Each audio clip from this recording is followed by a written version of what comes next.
Hola, ¿qué tal? Bueno, vamos a empezar otro programa de preguntas y respuestas. Ya sabéis que siempre os pedimos que nos dejéis en los comentarios del canal de YouTube preguntas, ideas, sugerencias, comentarios, y que los vamos a intentar ir respondiendo en la medida en que podamos a través de estos vídeos de preguntas y respuestas. Bueno, son muchas, entonces, bueno, pues no siempre vamos a llegar al ritmo suficiente como para responderlas todas, ¿no? Pero bueno, ya sabéis también que si queréis ayudarnos, la forma más directa en este momento es que os suscribáis al canal, ¿no? Si alguien también quiere hacerse miembro, pues estupendo. Además de eso, bueno, si difundís la información, los vídeos que os parezcan interesantes, fenomenal. Si proponéis a otros que se suscriban, estupendo, ¿no? Bien, pues sin más, vamos a empezar. Vamos a ver. Permacultura en Extremadura. Este es el nombre del suscriptor del canal. Nos dice: las corporaciones nos quieren emocionales y no racionales. Bien, bueno, sí, esto hay mucho de cierto en este comentario. Algunas precisiones. Primero, en las actuaciones y en los juicios humanos están siempre mezcladas las emociones y la razón. Esto es inevitable y además es necesario, ¿no? Seguramente la emoción es más importante en los aspectos a los que la razón no llega. La razón en sentido estricto nos puede dar una serie de indicaciones, pero donde termina la razón, de una forma u otra tenemos que utilizar las emociones, la intuición, etcétera, para tomar decisiones, para elaborar opiniones, etcétera, ¿no? Bien, dicho esto, sí está claro que para analizar la realidad como es, no podemos prescindir de la razón, ¿no? Y que efectivamente las corporaciones, los que controlan en cada caso el sistema, en nuestro caso las grandes corporaciones, en lo que no están interesadas es que analicemos la realidad como es. Porque si analizamos la realidad como es, pues enseguida vamos a sacar conclusiones que van en contra de sus intereses. Entonces a ellos les interesa que todos analicemos la realidad tal como, de ser posible, de acuerdo con los intereses de ellos. Es decir, que no analicemos la realidad correctamente. Les interesa deformar el análisis de la realidad, ¿no? Y para esto es muy importante inducirnos a que en los temas que para ellos son claves, sobre todo, pues que utilicemos menos la razón y más las emociones, ¿no? Y esto es algo que está perfectamente teorizado, casualmente justo en el posmodernismo, en las corrientes ideológicas, filosóficas dominantes en los últimos 40 años. No es en Occidente, claro, no es la primera vez.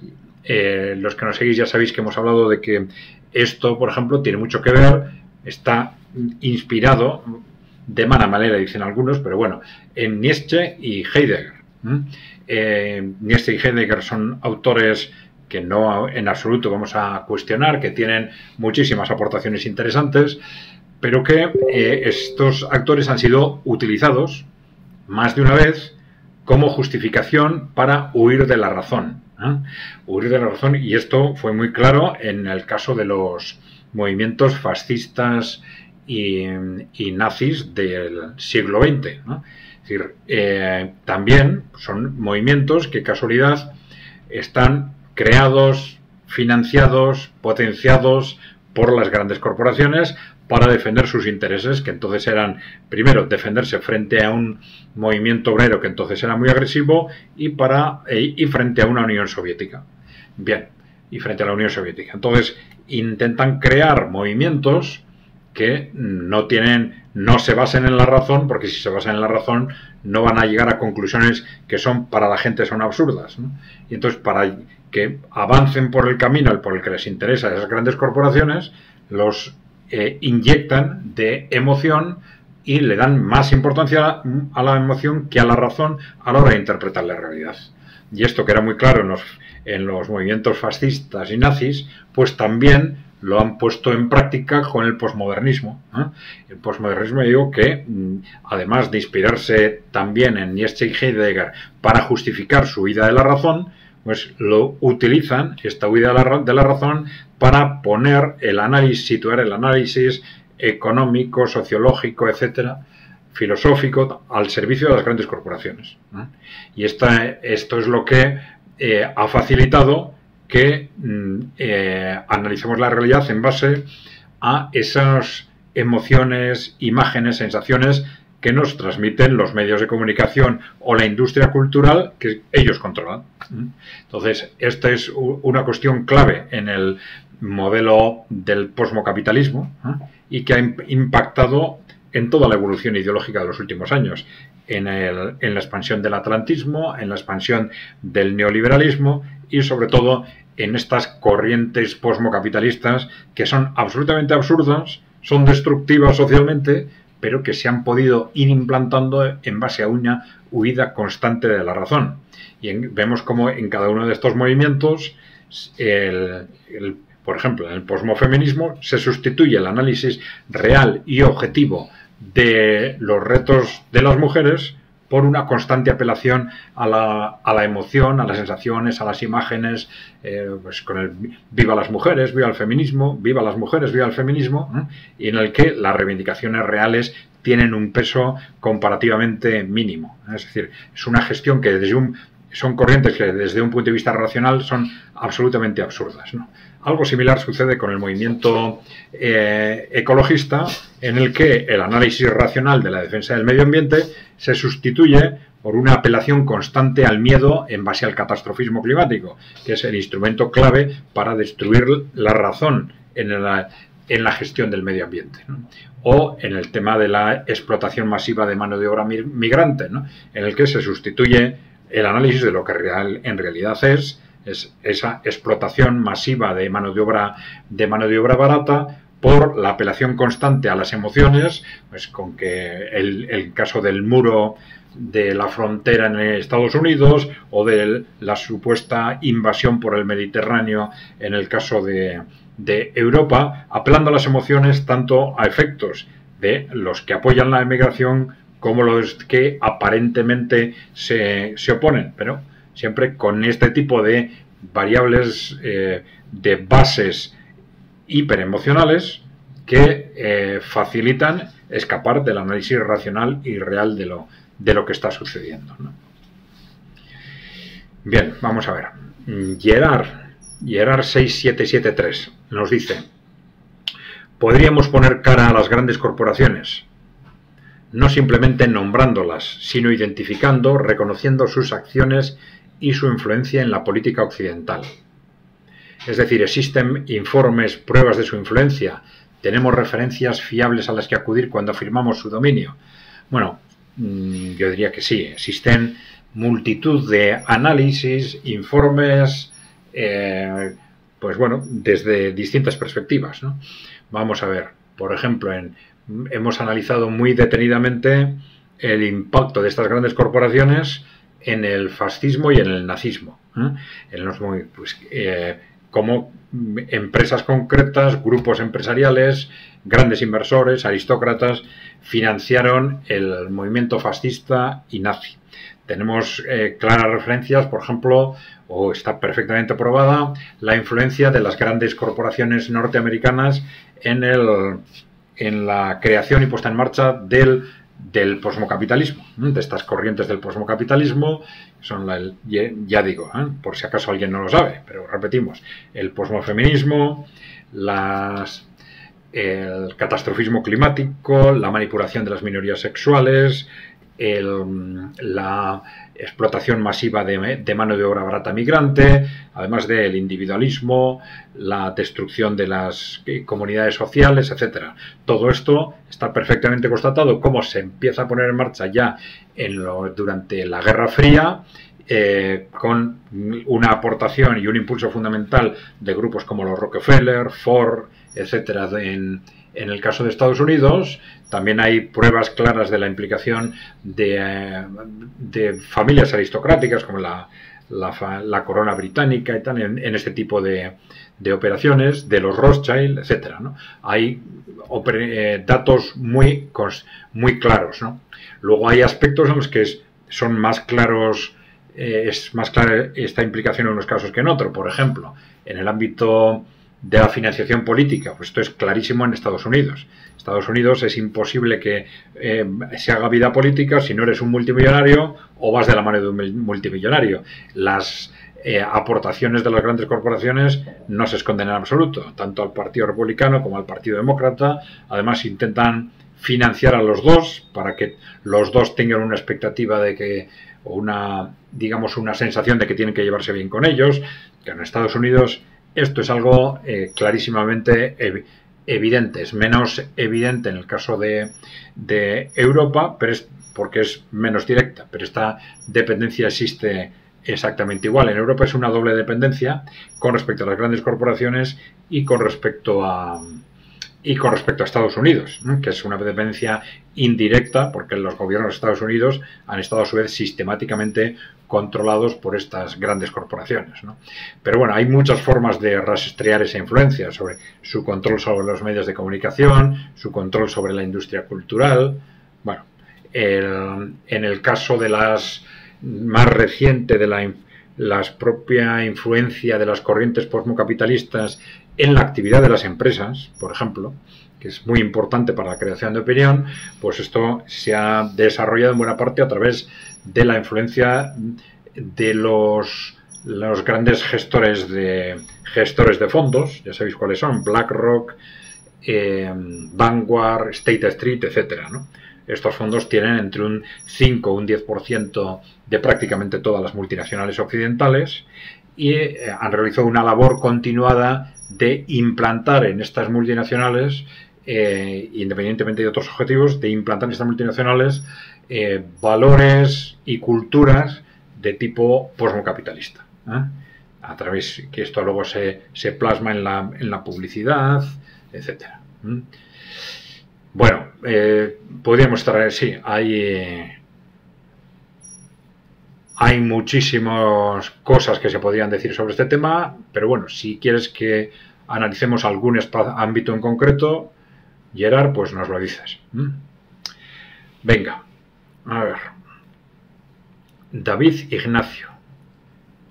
La denuncia como terroristas es algo que euskaldunes, comunistas y anarquistas conocemos de cerca, algo histórico desde el siglo XIX, por eso hay que organizarse. La verdad es que no sé exactamente a qué se refiere este comentario, ¿no?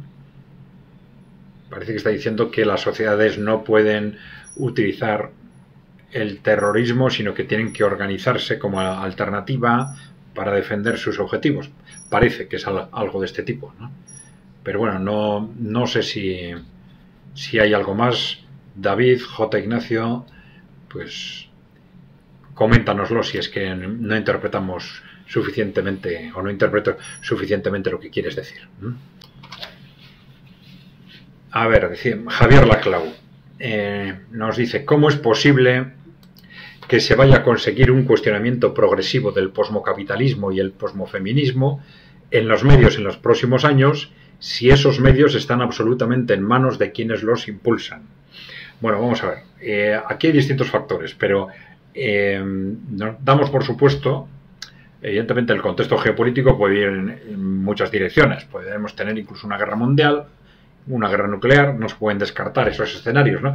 Pero lo previsible es que en ese choque geopolítico entre países emergentes y Occidente, o si se quiere, oligarquía corporativa occidental, en ese choque geopolítico las cosas van a, como consecuencia de ese choque, las cosas van a cambiar rápidamente. O porque haya una situación de tablas, o porque haya una victoria del bloque emergente, pero esto va a obligar a un cambio muy rápido en el propio Occidente.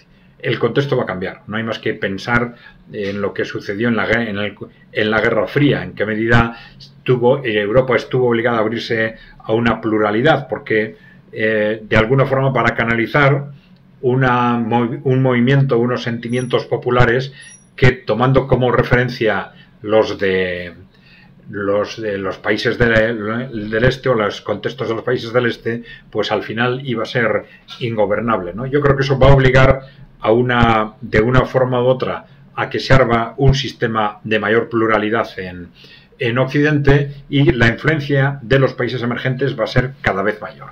Esto se va a notar en una pluralidad de medios, en que va a haber medios que no van a estar sometidos al control de esas grandes corporaciones, y esto va a ser porque sean distintos medios o también por participaciones accionariales, que esto en algunos casos ya lo estamos viendo, ¿no? Es decir, hay determinadas participaciones accionariales en grandes medios de comunicación que empiezan a proceder de orígenes distintos y esto empieza a generar un contexto en el que las grandes corporaciones occidentales empiezan a perder el control de esos medios, ¿no? Bueno, vamos a verlo. Yo creo que esto se va a producir de forma mucho más rápida en los años siguientes, y esto va a romper ese monopolio informativo, ese consenso en los grandes medios y en la industria cultural a favor del posmocapitalismo. Y una vez que se rompe el consenso, como son corrientes tan absurdas y tan destructivas, estos corrientes se van a derrumbar muy rápidamente en los próximos años, muy rápidamente. Bien. Javier Laclau otra vez. Si las feministas nórdicas entendieron y advirtieron que la incorporación de la mujer al mercado laboral debía significar reducir y compartir las horas trabajadas por hombres y mujeres, ¿hicieron algo estos movimientos para garantizarlo en esos países nórdicos? Bueno, no conozco en detalle el proceso, pero está claro que no tuvo resultados significativos, ¿no?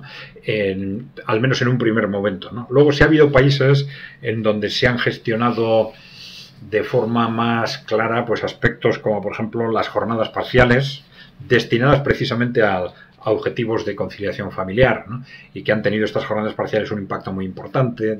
Pero bueno, no sé si hay una relación directa entre este fenómeno y aquel claro diagnóstico que hacían las feministas nórdicas sobre el desastre que suponía, sobre todo para las mujeres, claro, esa incorporación de las mujeres al mercado de trabajo a través de añadir 40 o 45 horas de trabajo por unidad familiar.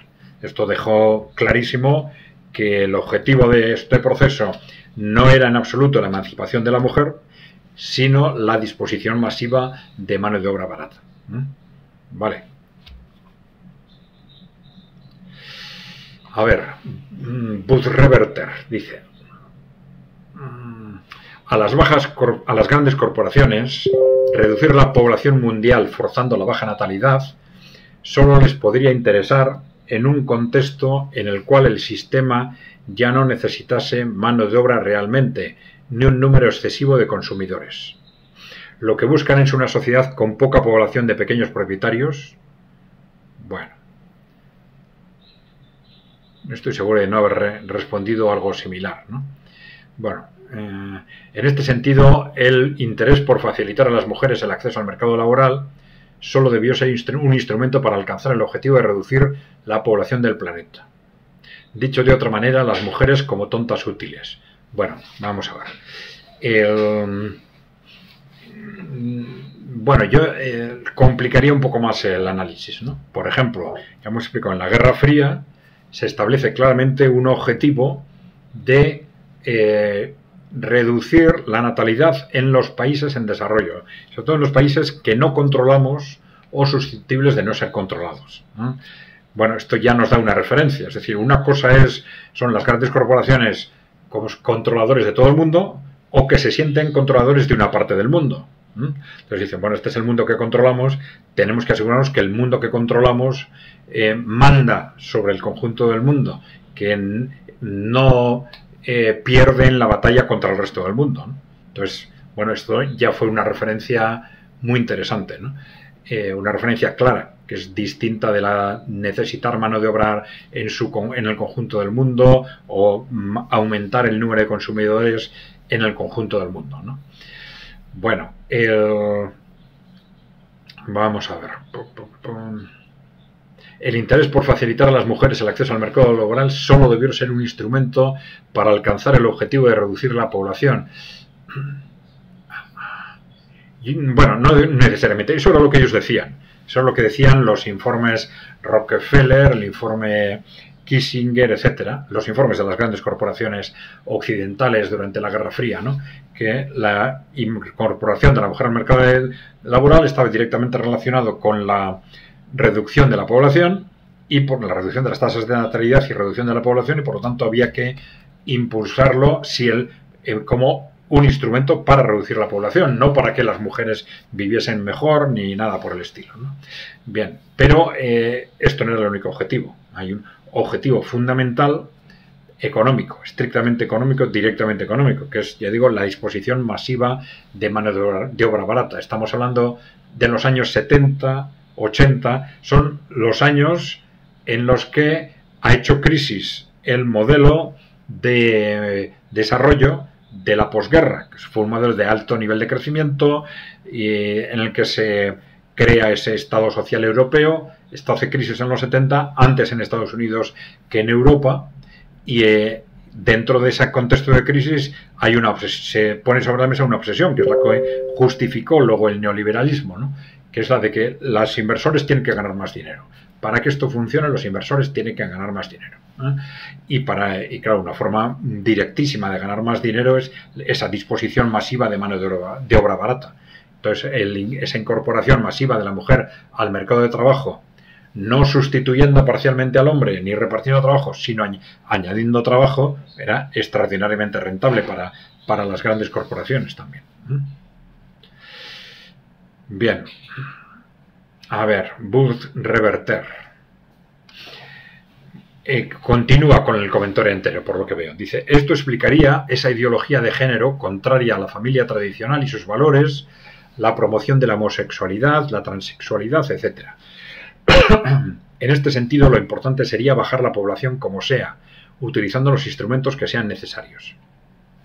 Bien, pero mi pregunta es, ¿por qué están tan interesados en bajar la población del planeta? Ya no necesitan consumidores, ya no necesitan mano de obra como consecuencia del desarrollo de las nuevas tecnologías.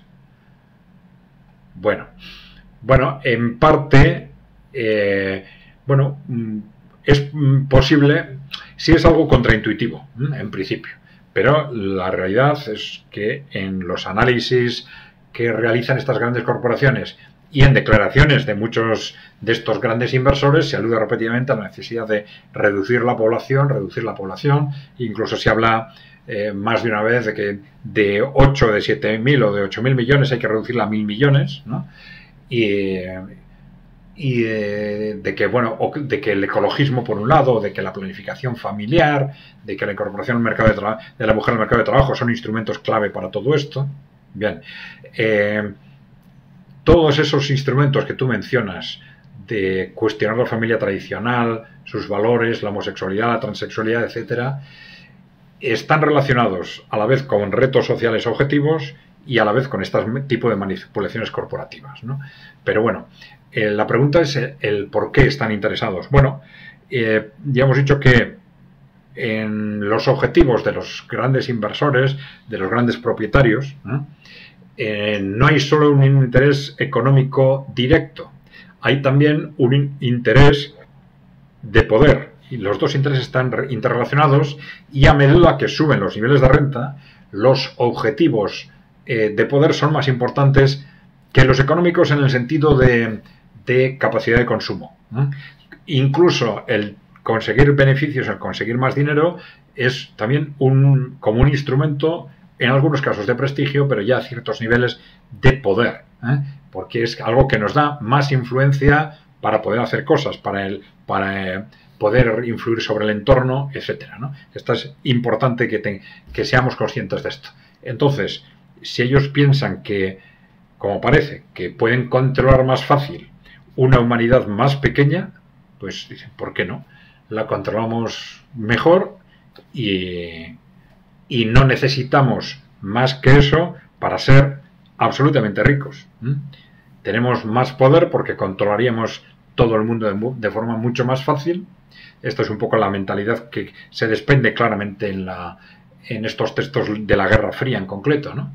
Diciendo, si hay menos población en esos países, controlamos mejor el mundo y no necesitamos más que lo que ya hay para ser todos los ricos que necesitamos ser. Bueno, interpretando un poco esta mentalidad aristocrática que tiende a ser cada vez más incomprensible para el ciudadano normal, digamos. A ver, Javier Laclau. El hundimiento demográfico occidental no es inevitable ante el acceso de las mujeres a la planificación familiar, aun sin la participación de las élites corporativas para sus propios intereses. Bueno, ya hemos dicho que hay una cosa es el acceso de las mujeres a la planificación familiar y otra cosa es el momento en que, es un comentario interesante, y el momento en que se produce el hundimiento de las tasas de natalidad. Evidentemente, ese acceso de las mujeres a la planificación familiar, los anticonceptivos, etcétera, tienen una influencia porque hacen posible ese proceso. Pero el hundimiento de la tasa de natalidad se produce casi de forma inmediata en el momento de incorporación de las mujeres al mercado de trabajo. Y es lógico también, porque añadir a todas las mujeres de pronto 40-45 horas de trabajo semanal, pues hace imposible de compatibilizar con una dedicación como la anterior a las tareas domésticas, a tener una familia amplia, digamos, ¿no? Bueno, hombre, sí es posible que ese acceso de las mujeres a la planificación familiar pues significará pues que no un menor número de esas familias hipernumerosas que a veces se tenían, pues digamos, por accidente, ¿no? O sin querer, por decirlo de alguna forma, ¿no? Ese tipo de familias se reducirían, ¿no? Pero no tendría por qué ir más allá, probablemente, ¿no? Bien. Javier Laclau. Hay personas que ya han sido convencidas de que sobran seres humanos en el planeta. Por favor, explíqueles de una vez por todas la rotunda falsedad de dicho argumento. Bueno, ya hemos dicho que esta es algo, desde el punto de vista del análisis estricto, independientemente de los intereses, digamos, la mentalidad aristocrática que está detrás de esta mentalidad, el desprecio al ser humano, etcétera, ¿no? Pero si hay, por ejemplo, en lo que es el análisis económico, en sentido estricto, hay una perspectiva muy parcial de lo que es de las poblaciones en general, ¿no? Es decir, por ejemplo, se considera a los seres humanos, a las personas, como una carga. Pero claro, la participación de los seres humanos en las actividades sociales y económicas no es simplemente la de ser una carga. Se les analiza como consumidores, como personas que consumen, como personas que contaminan, ¿no? Como seres que consumen y seres que contaminan, nada más, ¿no? No se les analiza como productores. Cuanto más personas hay, más producimos. Pero no solo eso, cuantas más personas hay, tenemos más capacidad de creación, porque el ser humano no es un animal. Es un ser con una capacidad extraordinaria de creación y una capacidad de creación inexplotada. Inexplotada pues porque nuestra capacidad de desarrollo económico no ha llegado a una situación en la que nos podamos dedicar en general a actividades creativas. Esto quiere decir que hay un potencial creativo de los seres humanos impresionante sin utilizar. Ahora vamos a pensar, por ejemplo, que si tenemos una población de 1 millón de personas en las que hay una determinada capacidad creativa, esa capacidad creativa se multiplica si somos 10 millones. En una población 10 veces mayor, hay 10 veces más posibilidades de que surjan, por simplificar, pues un Einstein, ¿no? Por ejemplo, ¿no? O un Beethoven, ¿no?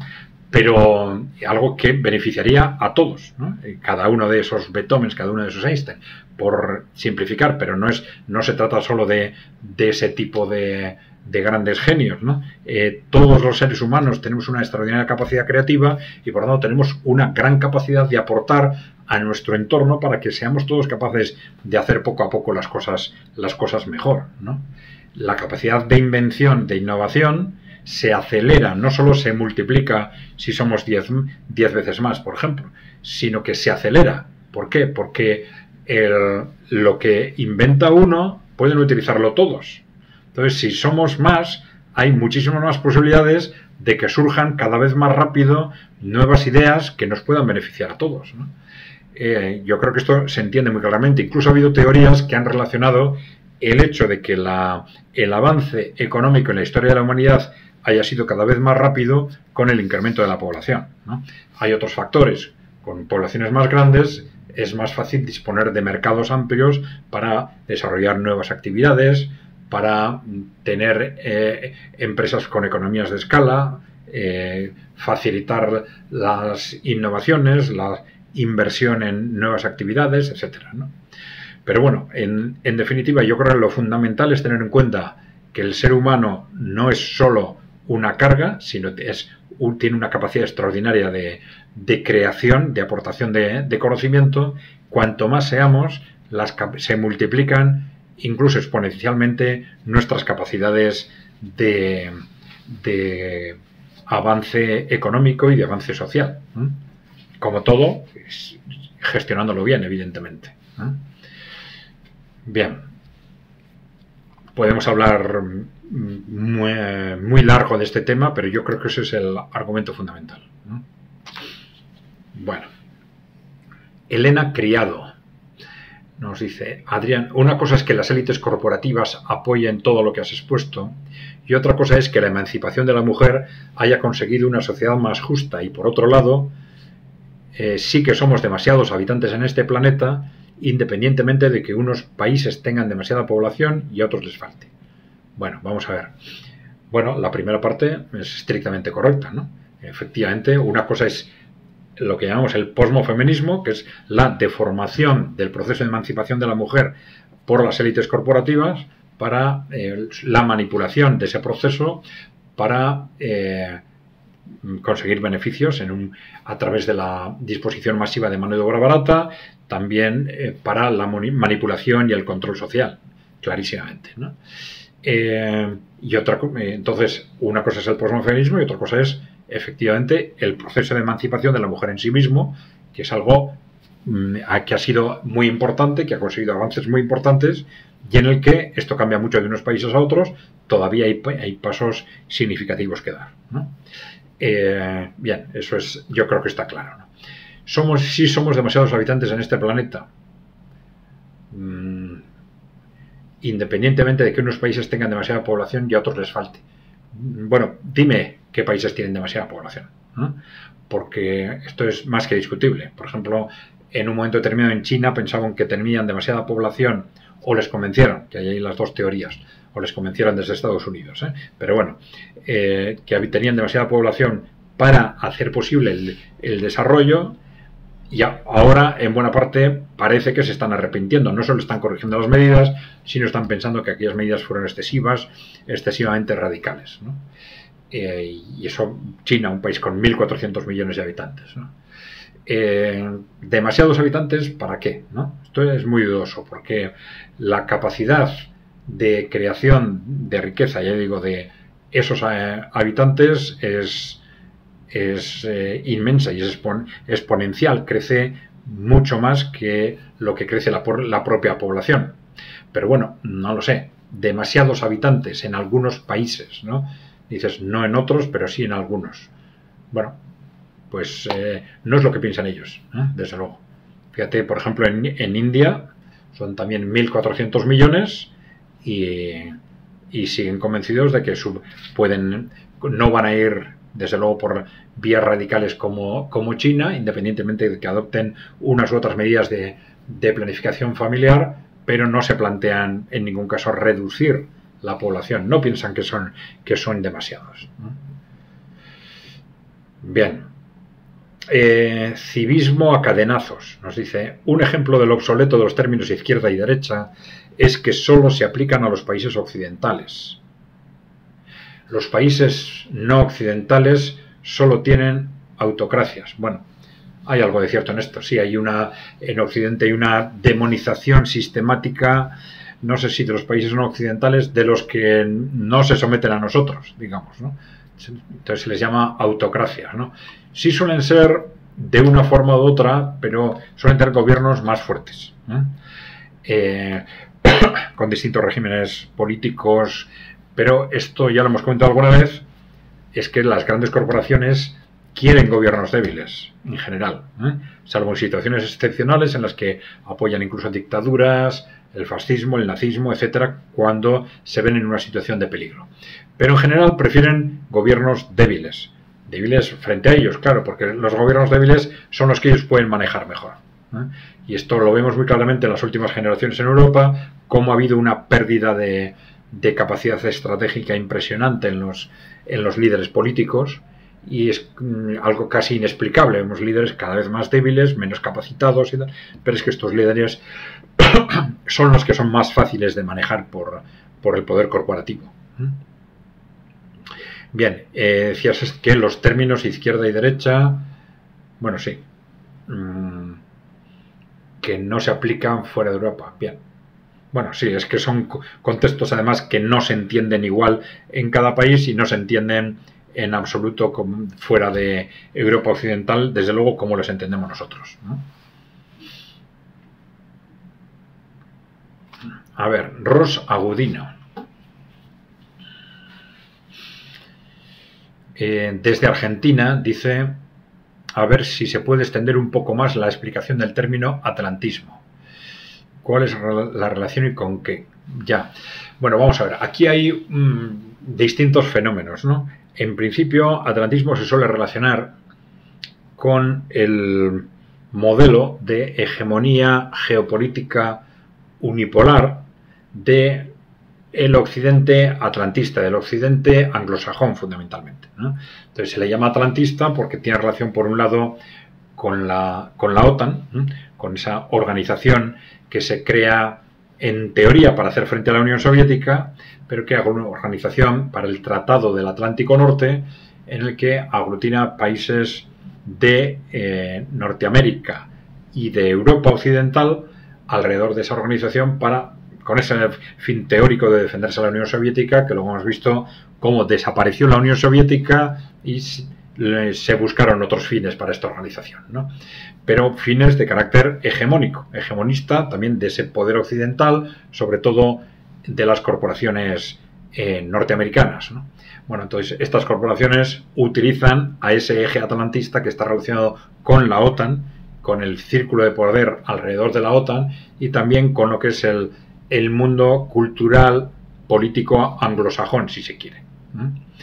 Ese mundo anglosajón tiene relación con el hecho de que todavía el Reino Unido, Gran Bretaña, siga siendo geopolíticamente tan importante o más importante de lo que su dimensión como país haría suponer, ¿no? Y esto tiene su origen en el poder que tuvo el Reino Unido como base del Imperio Británico, y luego en las estrategias que se desarrollan en la propia Gran Bretaña para hacer frente a la crisis del Imperio Británico, y cómo ellos proyectan el futuro del poder de su élite a través del primero el control hacia el exterior, bueno, digamos la consolidación o el mantenimiento de una cierta hegemonía sobre los países que habían sido parte del Imperio Británico. Esto es lo que se llama la Commonwealth, y el mantenimiento de una influencia importante sobre Estados Unidos. Estas son las grandes claves. Hay otras como el mantener dentro de lo posible sus relaciones coloniales, neocoloniales, o el papel de sus servicios de inteligencia en todo el mundo, que es uno de los servicios de inteligencia más activos siempre en defensa de esos intereses atlantistas del poder corporativo occidental. Por eso Gran Bretaña, el Reino Unido, ha sido también uno de los países más agresivos en esa geopolítica atlantista, ¿no? Bien. Pepín Valiant Nunes. Hablamos de la tendencia anarquista como alternativa a la izquierda tradicional. Vamos a ver, el anarquismo tuvo mucho peso en el siglo XIX dentro del movimiento obrero, también a comienzos del siglo XX, bueno, más o menos hasta la Segunda Guerra Mundial, ¿no? En algunos países, hasta la Segunda Guerra Mundial. Vamos a ver qué podemos decir en ese sentido. Bueno, el anarquismo ha tenido un papel teórico muy importante ya en el siglo XIX en la configuración de lo que podría ser una sociedad humana, vamos a decir, ideal, ¿no? con algunos modelos que fueron utilizados por otras ideologías, por el marxismo o por el socialismo, cuando hablan de esa definición de un modelo de Estado socialista que quizás avanzase hacia luego un modelo comunal, comunista, con algunos conceptos relacionados con los que había las aportaciones teóricas que había hecho el anarquismo en ese sentido, ¿no? Bueno, en ese vamos a ver, las tendencias anarquistas como alternativa. Hombre, el anarquismo yo creo que sobre todo tiene que demostrar su viabilidad, ¿no? Así como el socialismo y el marxismo, pues para bien o para mal, habrá valoraciones en todos los sentidos, pero han tenido modelos reales que se han ejercido en la práctica, aplicado en la práctica durante décadas, durante generaciones, en los países, en la Unión Soviética, en los países socialistas de Europa Oriental y Central, en China, Vietnam, etcétera, que luego unos han cambiado de régimen, otros han ido evolucionando, introduciendo cambios, bueno, pero tendríamos que clarificar también a ver a qué le llamamos socialismo y qué no, ¿no? Pero bueno, ahí hay unos determinados modelos, pero no hay modelos anarquistas. Claro, yo creo que la gran duda sobre el anarquismo es probablemente la necesidad de demostrar la viabilidad del sistema. La viabilidad del sistema más allá, digamos, de comunidades locales, que esta es la gran cuestión, ¿no? Para que se muevan los ciudadanos de forma masiva en una determinada dirección política, de alguna forma tienen que visualizar la viabilidad de esa opción. Y a mí me da la sensación de que este es el gran reto del anarquismo, es precisamente ese, ¿no? Pues clarificar en qué medida puede ser la teoría anarquista puede ser viable en la práctica, ¿no? Bueno.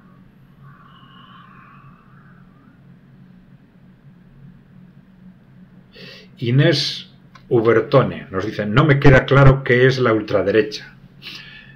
Bueno, la ultraderecha, la extrema derecha, bueno, no me extraña que no te quede claro, pero claro, ya hemos hecho repetidamente, desde nuestro punto de vista, nosotros intentamos utilizar lo menos posible los términos izquierda, derecha y centro, y por la misma razón que creemos que son términos que han quedado radicalmente deformados desde los años 90, pues también han quedado deformados los conceptos de ultraderecha y de ultraizquierda, ¿no?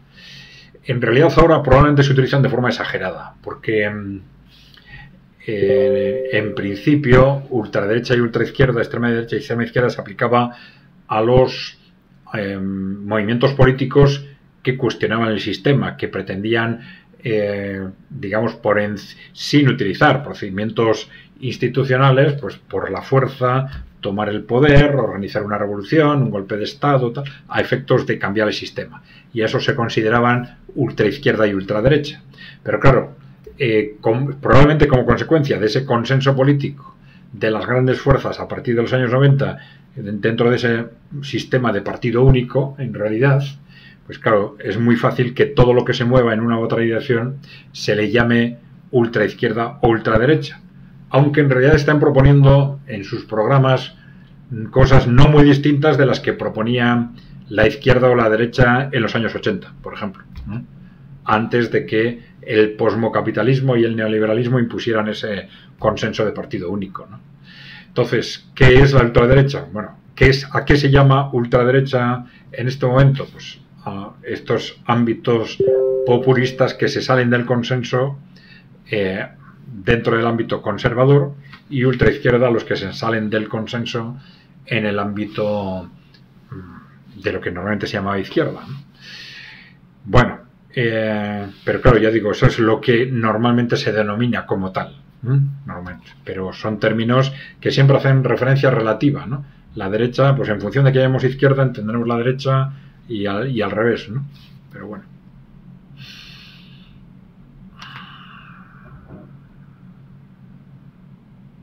David Córdoba dice: saludos, el verdadero u original anarquismo, no el de Milei, ¿cómo lo catalogaríamos? No sé exactamente a qué se refiere, ¿no?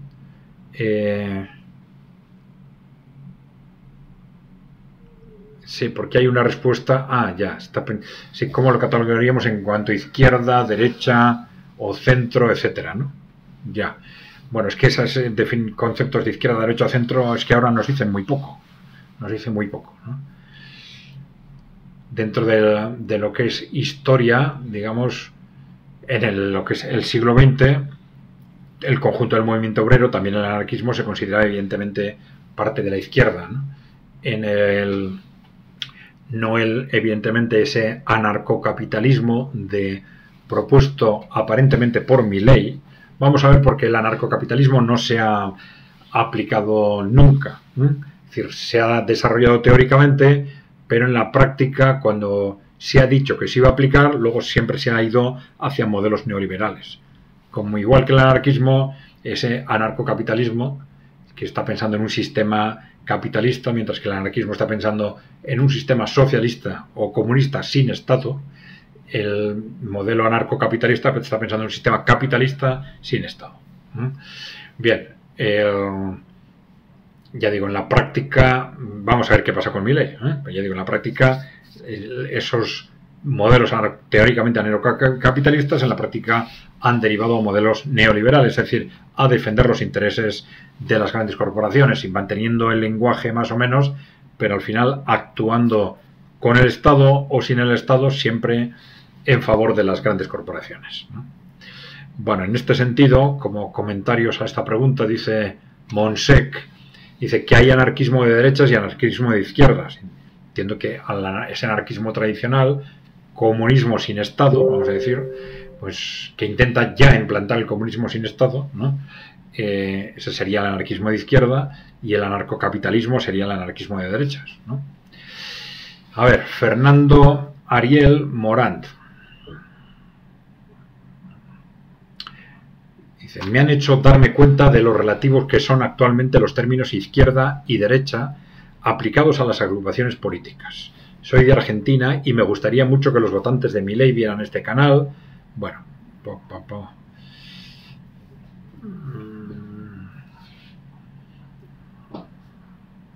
en realidad defienden los monopolios. Está hablando ahora de Milei, los seguidores de Milei. Dice que en realidad, hablando constantemente de libertad, pero en realidad defienden los monopolios que cada vez son más grandes, ¿no? Apoyan la aparición de personajes mediáticos. Bueno, bien, bueno, vamos a ver.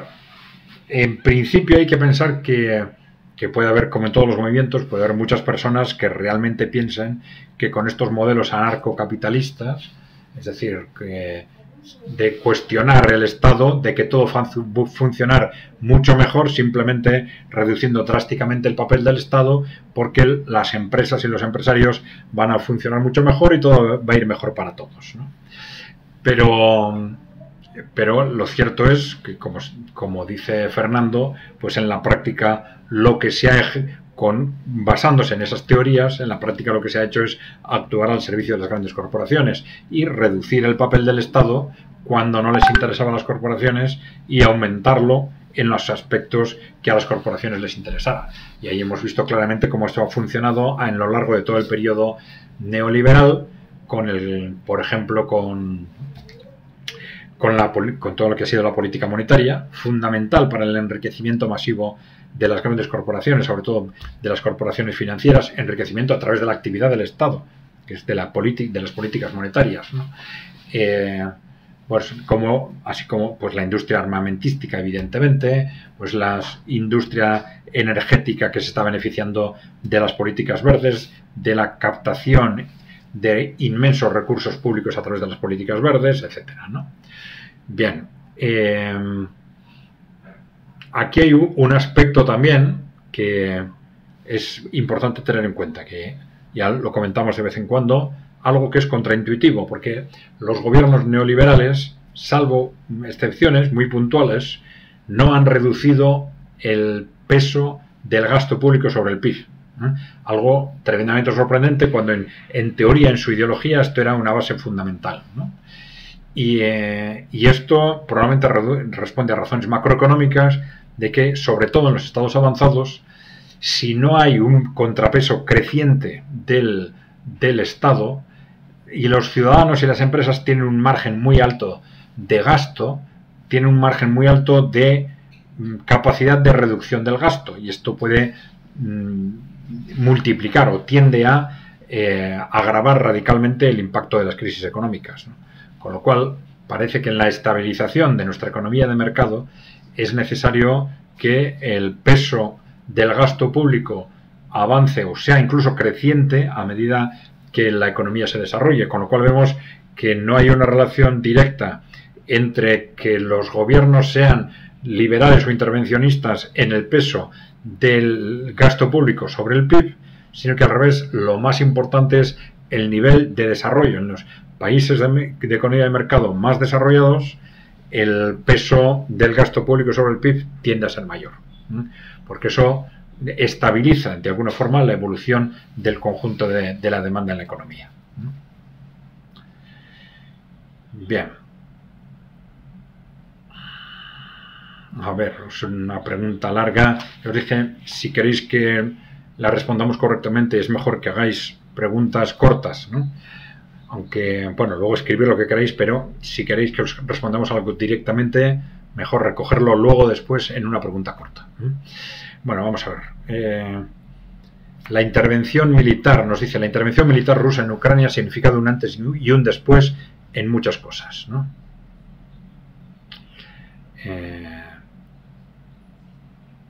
Podemos ver, dice, la importancia que tiene que las empresas estratégicas sean estatales y lo que pasa cuando están en manos de unos pocos.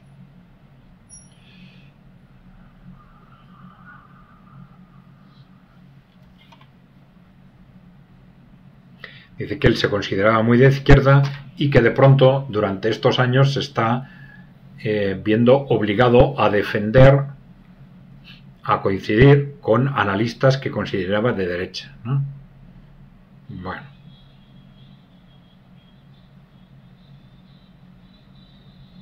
Hasta que me di cuenta de que la izquierda de mi país son en realidad liberales supuestamente de izquierda.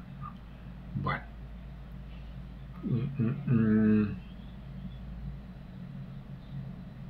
Dice que le cuesta mucho sacar el esquema izquierda o derecha de la cabeza. Es como aprender toda una forma de pensar nueva. De los cambios externos vienen los cambios internos. Muchísimas gracias. Bueno, vamos a ver. Es que son muchas cosas en un párrafo largo, ¿no? A ver, por esto último. Bien, es que claro, ese esquema izquierda-derecha tiene un peso emocional impresionante en muchos millones de personas, ¿no? Pero segundo, yo diría, una cosa es ese esquema izquierda-derecha y otra cosa son las palabras.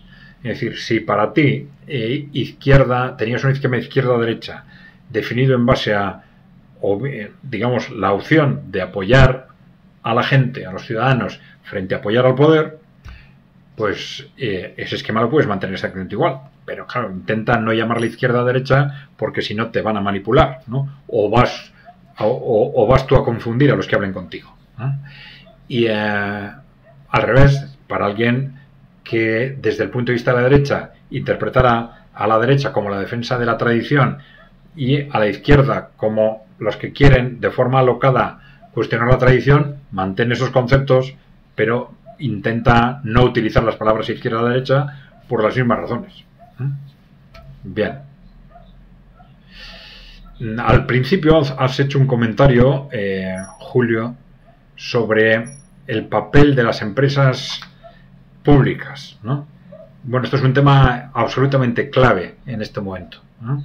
Y requiere un análisis más detenido. Yo creo que lo fundamental es ver cómo los países emergentes y muchos países en desarrollo nos están demostrando que las empresas públicas, no todas las empresas públicas, están diciendo que las empresas públicas pueden ser un instrumento excelente para gestionar eficientemente muchos sectores y muchas actividades. Yo lo dejaría ahí, pero esto en sí mismo es muy importante, porque esto les ha dado a los países emergentes una capacidad de analizar este tema con objetividad, una capacidad que nosotros igual de alguna forma tuvimos en la posguerra, pero que hemos perdido y ahora no sabemos gestionar empresas públicas, pensamos que las empresas públicas nunca funcionan, algo que es mentira, y está perfectamente constatado ahora, ¿no? Es decir, los países emergentes nos lo han metido por los ojos, diciendo, tú piensas lo que sea, pero el sector financiero está cada vez más en manos de los países emergentes de empresas públicas, también en el sector aeronáutico, los transportes, etcétera, etcétera, ¿no? Entonces, está claro que ese modelo funciona, sobre todo en el caso de grandes empresas en muchos sectores, y que tenemos que cambiar el chip alrededor de nuestros conceptos de empresa privada y pública, ¿no? Y de cuándo es eficiente uno y otro. Ahora, todo esto requiere un análisis mucho más detenido y superar prejuicios y sí ser conscientes de que este es un tema absolutamente clave cara al futuro para todos y en todos los países.